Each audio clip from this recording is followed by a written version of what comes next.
Welcome to C2GTalk, a series of one-on-one interviews with influential practitioners and thought leaders to explore the governance challenges raised by emerging approaches to alter the climate.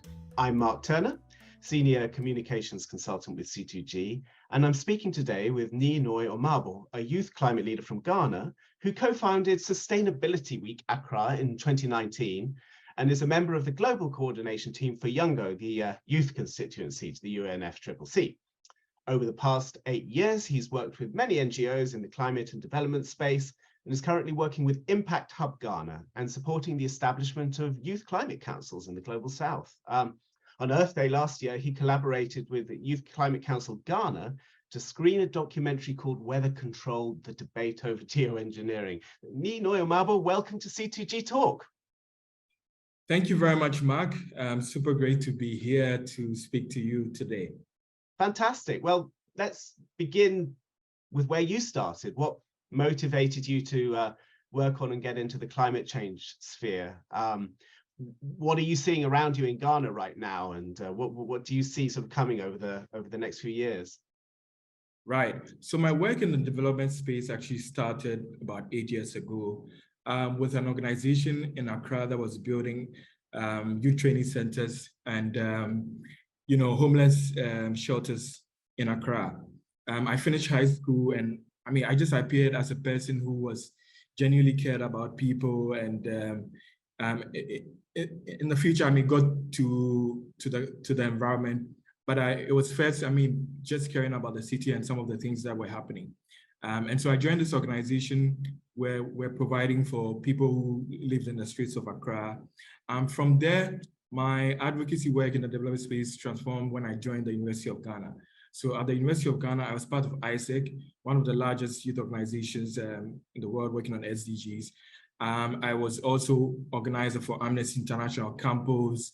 I was organized for Red Cross Society. I was doing stuff with PPAG, which is like a reproductive health and rights group. But at a point, somewhere around 2019, Africa Climate Week, an organization called Young Reporters on the Environment, which is quite also like an international group, came closer to the University of Ghana to do a Fridays for Future campaign. So when people ask me how I got involved in the climate space, I often say I was influenced by the Greta effect. Very much unconventionally, especially, because for people in the Global South, skipping school to campaign really wasn't really the most obvious thing, because we have poorly resourced schools and access to education is quite limited. But I still felt the need to be part of this movement. So from there, I started to learn more about the climate change challenge, read more. I joined online campaigns, that was trying to demand for justice, ensure that perspective of young people and people from the Global South are well represented. So it's changed so much from that to the work I do today with the youth climate movement, with Youngo, having been part of Green Africa Youth Organization, starting an organization of my own, Sustainability Week, which I started also. In terms of climate challenges and how Ghana is being affected, one of the most evident one is the sea level rise, which is quite obvious. In the Kita region, almost every year, we hear in the news, that the Kita tidal waves has happened again. It's cleared out communities, it's destroyed educational facilities.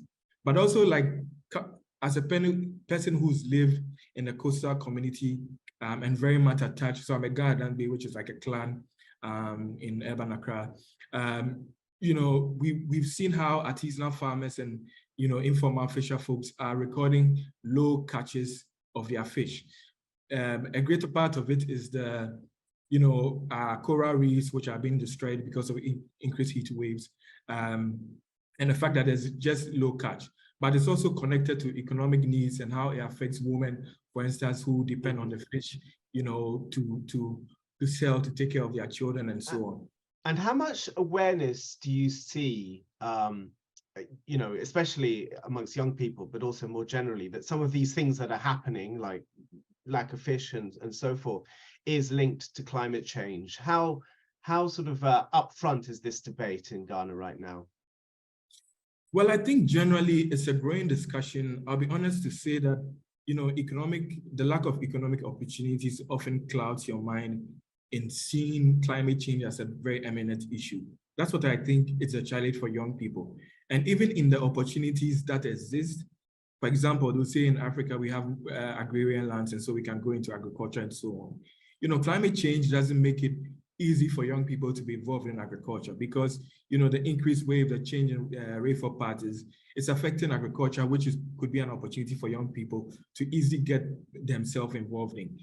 So it's quite of a challenge, but I think that social media has made it quite easier for young people to know about these challenges. So the growing movement that we are seeing, young people are seeing what is happening online and seeing that truly the climate changes are happening, truly are issues of flooding that we face in Accra, perennial flooding, is connected to the plastic challenge, but also very much connected to the climate challenge. And so it's a growing movement. So tell me a little bit about Sustainability Week Accra. Tell me about how you set it up, what kind of response you had, what kind of action it's leading to. Yeah, so we started Sustainability Week in 2019, later part of it. So we're a group of friends that were already involved in these movements and doing little things here and there. And so we came together because sustainability at the time, coincidentally, is a movement that started in Switzerland. So Sustainability International, we're in touch with Marie-Claire, who was actually former focal point of Yongo, who I know has been Graf, is that correct? Yes. We've also interviewed her on this series. Yes. So we engaged with Marie-Claire, and I mean, for me, her model, the model of sustainability was very much appealing to us because, for young people, we want things that are very much culturally appealing, learning about environment issues, but it's not all boring and, but engaging, like doing little workshop, doing film screening, doing, very much group tree planting and engaging and communing together whilst taking these environmental actions. So we decided to launch one in Ghana, started at the University of Ghana, Legon. We engaged with the Swiss Embassy in Ghana, and we got funding from the Swiss Development Corporation to start it, and also other partners like Gaio Green Africa's organization, supported us in doing our sustainability. So it involved first an opening, involved tree planting, involved eco workshops, and even visits to a free environment site. From there, we started continuing the movement and doing other important things, weekly meetings, engaging, being involved in engagements that happen even outside the student community. And it's transformed very much. Some of the students that have been part of the Sustainability Week have gone on to work with environment organization, started their own initiative. One of them, our colleagues, is starting a go-to fair, a fair that brings people who have environmental solutions together, entrepreneurs together in one space to make it easy accessible, to explore alternatives, if you want them. So perhaps you could just tell me a little bit about, for people who are looking to go into various forms of climate action, whether tree planting or entrepreneurial approaches, what are the sort of biggest challenges for somebody in Ghana to get involved in that, whether it's technical or financial? I'd just like to learn a little bit more about, what are the challenges, but at the same time, where you see the opportunities, is this where the new jobs lie? Is this where new income can come from? I'd be interested in that kind of, or how you're seeing that right now. Yeah, absolutely. I think one of the major challenges is finance. And I often speak to my colleagues and people who I engage with on climate around, we just see how finance is transferred from, government to government. And unfortunately, there's not been much of greater accountability when it comes to financial flows from one capitalized government to another capitalist government. And we are finding issues of how to decentralize funding, locally.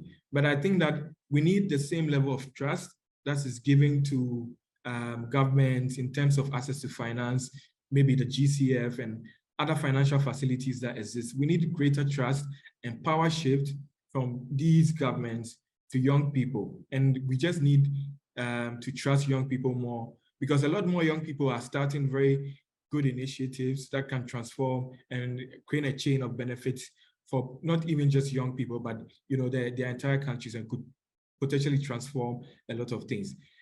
With challenges, one of the things that I see in terms of challenges is really the gap in skills, especially when it comes to the renewable energy transition. For me, I'm very much concerned about the future of Africa when it comes to renewable energy, which is really where we need to move towards, depending on renewable energy as a main source of powering our industries and our economies. I think that what is important for Africans, especially the African youth, to address the 42 million unemployed young people is to see renewable energy as an opportunity to transform skill sets, transform technological power, and put it in the hands of young people. Because where I see for Africa, for example, is Africa is the hub of wind power and all of these renewables. And how do we make sure that young people have the skill set? How do we make sure young people are ready and own a greater part of this renewable energy transition? And for me, that's where I see the opportunity. Great. Well, I want to sort of take a step onto the world stage now, because you've been involved in Youngo and the UNFCCC. How did you initially make that leap from essentially local action to getting involved on the international stage? And what both attracts you, but maybe also makes you think, this needs to be improved about the international processes, the conferences of the parties and so forth? I'd be interested in your journey there and how you encountered this and how you feel about it now. Well, I think that obviously you can only do too little if you try to do local action. And that's what has been the main influence for me to be part of the global youth climate movement. Because, it's just really the case that you can only build a greater community of people who want to transform our societies if you work with people, internationals and, globally. And so that's really been the main influence. I've been part of the COP process for some time. Preceding COP26, I was, like you mentioned, be part of Youngo and done a lot of work with the Cities Working Group, the NDC Working Group, and also being part of GCT, helping with selections. And certainly what I can say with the entire negotiation process is that I understand the point that it's very much difficult for 196 countries to come at a consensus on different things regarding our climate. But I think that given the urgency, given where our world needs to go, given the current overshoot situations that we may have, it's very much important for us to think of a global system of negotiating, global system of agreeing on climate policies and negotiating in a more transformative way than we have now. So I certainly, understand the complexities, but I do think that we need to think of a greater global governance framework that helps us, to address the climate change issues in a more eminent manner. And in your experience, because there's obviously been a move at many of these meetings to bring young people on board. At the same time, sometimes young people have said, well, we're there, but we're not necessarily feeling heard. What is your general sense on how that's developing? Are we seeing the concerns of young people sufficiently heard and beyond heard, acted upon and responded to and built into, whatever policy emerges from that? How is that working in practice at this international level?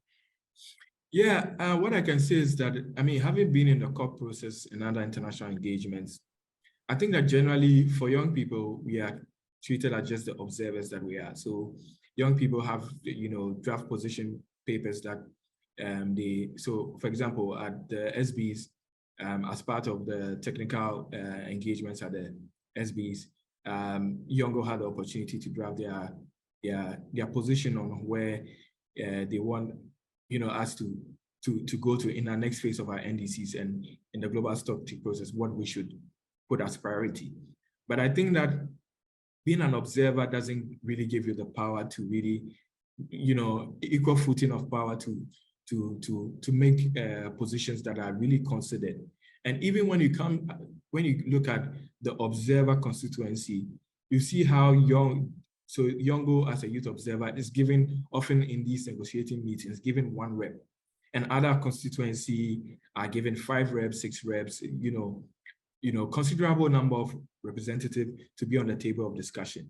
So I think that, I understand the complexity, but I think that if we truly understand how young people can shape the discourse, because we feel that the pressing need to address the climate injustices that are happening, we would consider and change how the framework of how youth representation in these policy discussions are.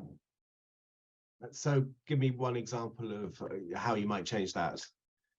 If you had a magic wand, and well, none of us have a magic wand, but if you could basically say this procedural change would really help, get youth voices heard and responded to better, what would that be? Well, I think I really do not have a straight-jacket answer, but I think that the ways in which we can work is to ensure that young people are not just youth representatives on the table of discussion. And, what just comes to mind is how do party governments, for example, ensure that they don't just tokenize youth to represent them in these meetings, but they truly understand representation and the need for young people to be in the party delegation, not just to tick the box of young people being as part of the delegation, but young people having an equal measure of power and representation in these meetings. So I think with the observer representation would be quite difficult, but the way in which we can go forward is making sure that country governments who are in these meetings ensure that there are enough young people in the meeting, young people are treated with respect, and they are given the same level of representation as other older, negotiators. Will you be at the COP this year or in some form involved? What hopes do you have for this year's event? Yeah, hopefully I'll be able to be at the COP. I think that usually the COPs is first an issue of accreditation, and then next you have to find funding. And these things are not, the most obvious things that you access when you are from the global south. So hopefully I am able to secure funding and get accreditation through Yongo to be at the COP. But I think that in terms of hope, the UAE government, as we see, is quite decisive when it comes to some of things to do with renewable energy, and that's why they're hosts of IRENA and some of the work that they are doing with IRENA in the need to decarbonize our future. But I think that what we obviously need as a strong outcome for COP28 is really to equitable phase out fossil fuels. And if we don't deliver in a much stronger message at the COP28, then I think we are not on track in terms of delivering justice for people and planet. So I think that hopefully having a COP28 president is sort of associated to the oil industry doesn't necessarily narrow down the discussion and the important outcome of COP28. Okay, great. Well, I want to change tack now.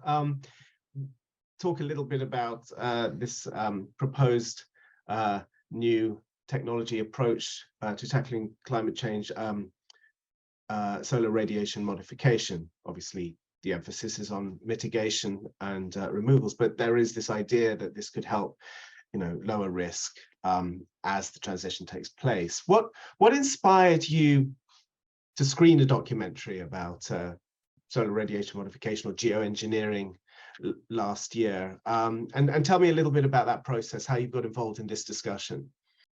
Right. So I remember close to Earth Day, we wanted to screen a film that could engage young people because it was an important day to mark. So I engaged with Silver Lining.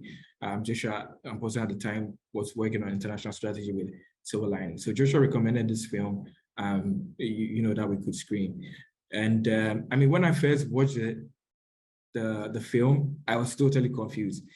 Because typically I'm from a non-science background, I'm more of a social science person. And so I was totally confused. In fact, I watched the documentary for a second time and it was, again, very confusing. And I had to watch a third time to really understand geoengineering and the discussion around it and why it's important.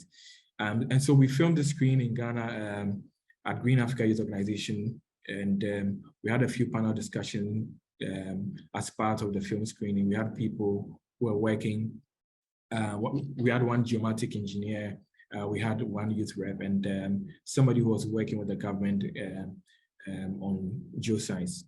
So I guess the first reactions from young people who were in the meetings was, okay, they didn't know there's something called geoengineering and solar radiation modeling. So for many young people who were in that meeting, it was the first time of hearing about it.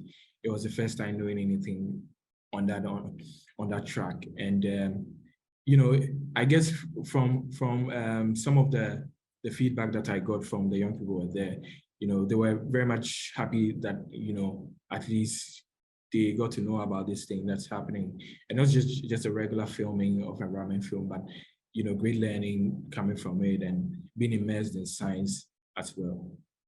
So what kind of initial reactions did you get beyond, well, this is very interesting to know about?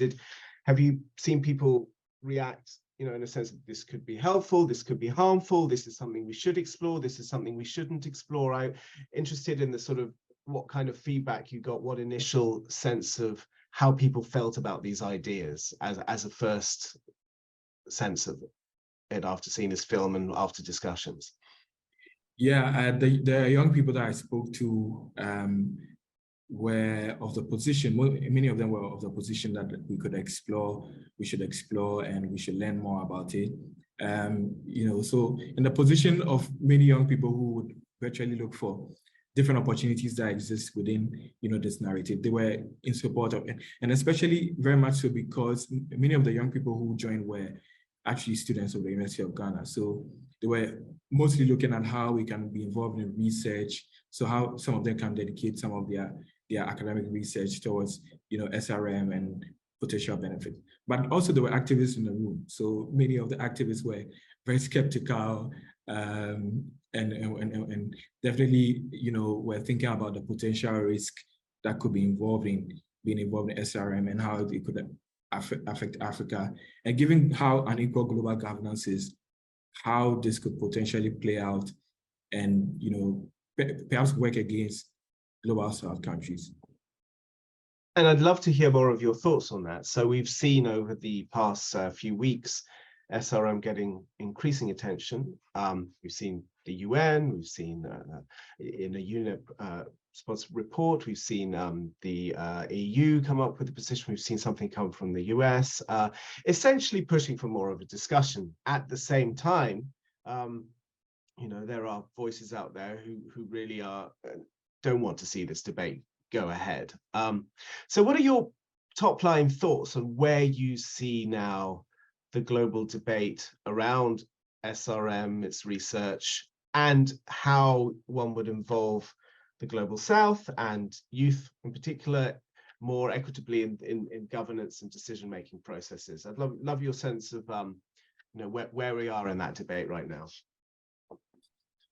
Well, I think obviously, I think that we need to engage more and have greater discussions, especially centering discussions in the global South, because the topic of SRM and geoengineering and climate interventions is very much centered, a discussion that's centered in the global North.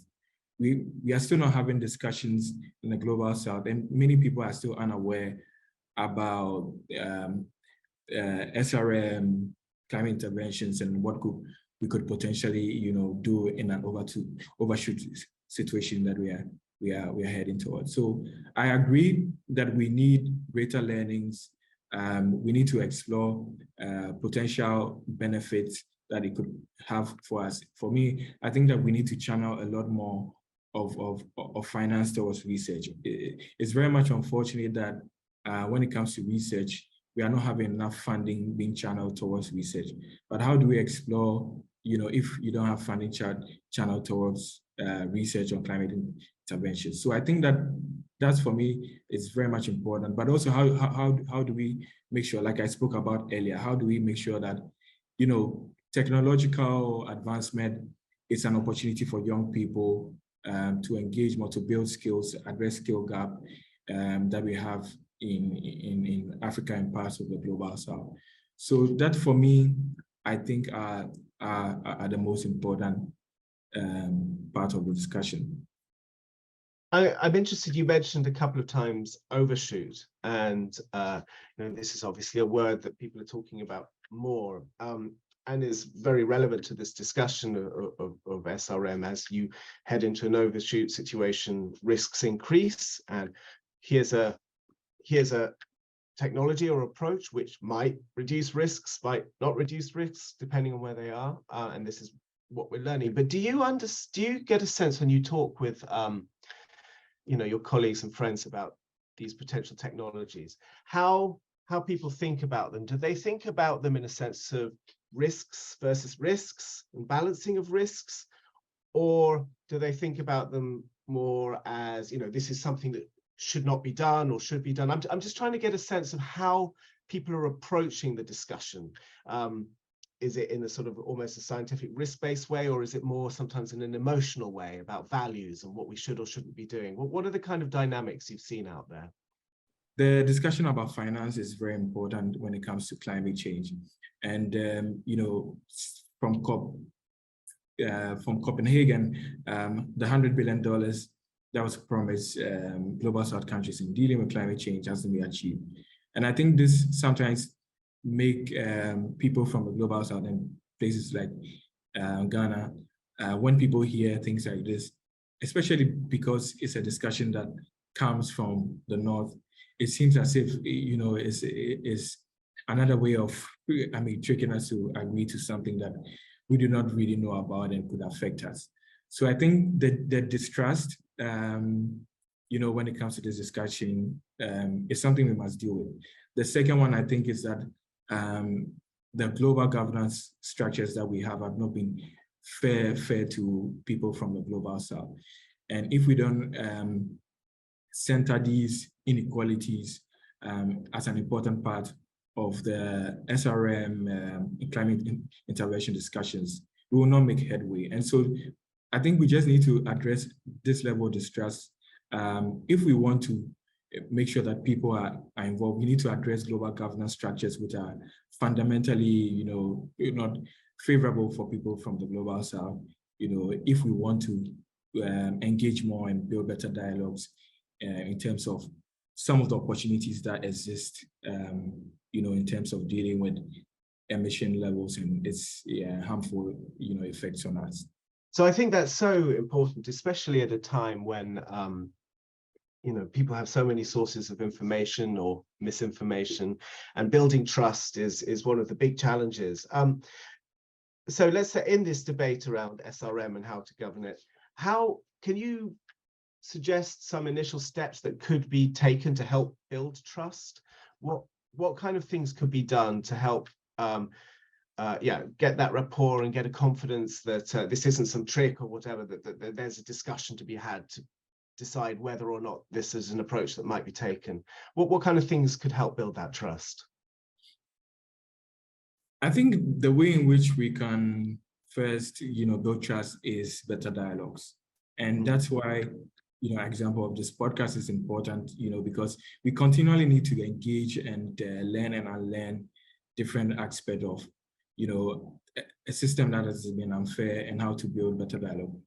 So first of all, I think it requires us to engage more in terms of dealing with distrust.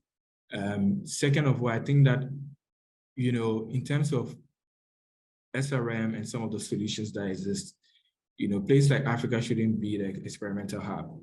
Immediately, you want to do something and center it in parts of the global South, then it creates that level of distrust that, these people want to use us as is it test kit or, to test some of these solutions. So I think that we need to, it's just really dialoguing, engaging more, and see what best works for, global governance in its truest sense. Okay, well, fantastic. And do you think youth-focused NGOs that you work with or CSOs are ready for this discussion? Do you see that there's a desire for it, or there's still a lot of work to want to even get to the point where they're ready to start having this discussion and this dialogue? Yeah, so, like I mentioned earlier, the capacity gap is still a very, a huge thing. Many people are not aware about, these global discussions on SRM and climate interventions. And so, we need to address the capacity gap, and we need continually NGO, non-profit, and civil society shared learning on climate interventions, to sort of transfer knowledge to parts of the global south and places like Ghana and parts of Africa, because from my experience in the climate space, still we still have a huge capacity gap when it comes to climate interventions. Great. And just one more thought on this. Where do you think would be a good place to have these discussions, these dialogues? Do you think they fit in one UN body or another, or are there other places where these discussions might best be held, which can help build this sort of sense of trust and local knowledge capacity and so forth? I'm interested in where this might happen, some of these conversations. Well, I guess that's a complex question, but I think representation is very much important, and I think that would be, it shouldn't. I think it's not really where it's happening, but how to make sure that that discussion is very representative of the different stakeholders that make up our society: marginalized people, government, youth, people of different backgrounds, indigenous people. How to center the discussion, making sure that we have enough representation. That's very much important, and really not where the discussion happens. Brilliant. Well, thank you.